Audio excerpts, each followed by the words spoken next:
मला नेहमी नर्वसनेस कधी म्हणजे अशी फील होते जेव्हा मी लोकांसोबत बोलतो. एक प्रकारचं काहीतरी इन्फेरियॉरिटी कॉम्प्लेक्स म्हणा तुम्ही, पण आजकाल हे सर्वांसोबत होतं.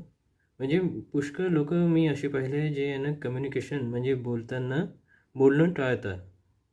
मोस्ट ऑफ द टाईम ते बोलणं असं टाळतात. किंवा ते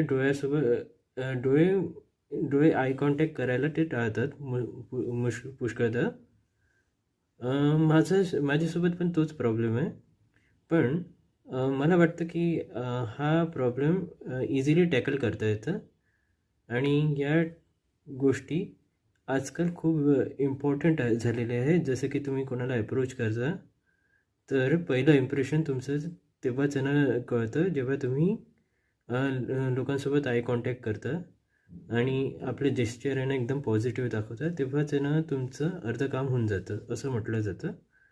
आणि सोबत हे सांगितलं हे हे असं मानलं जातं की जर तुमचं वाक कला म्हणजे तुमची बोलण्याची कला चांगली असेल, उत्तम असेल, तर तुमच्या जीवनाची अर्धी समस्या तिकडेच ना संपली आहे.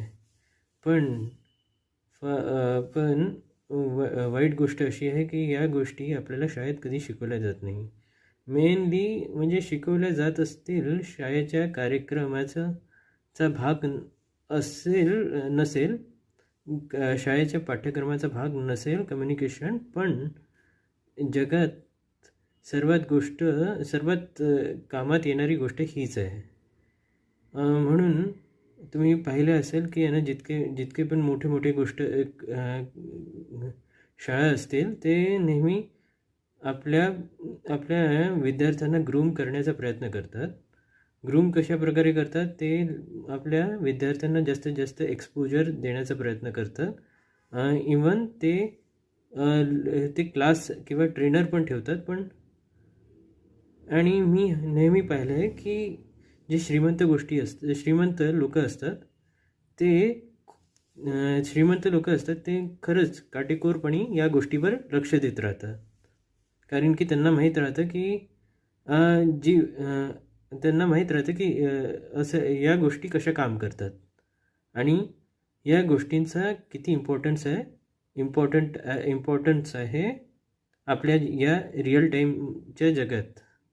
त्यामुळे आपल्याला असं हे प्रॅक्टिस करायला हवी. ठीक आहे. Thank you very much.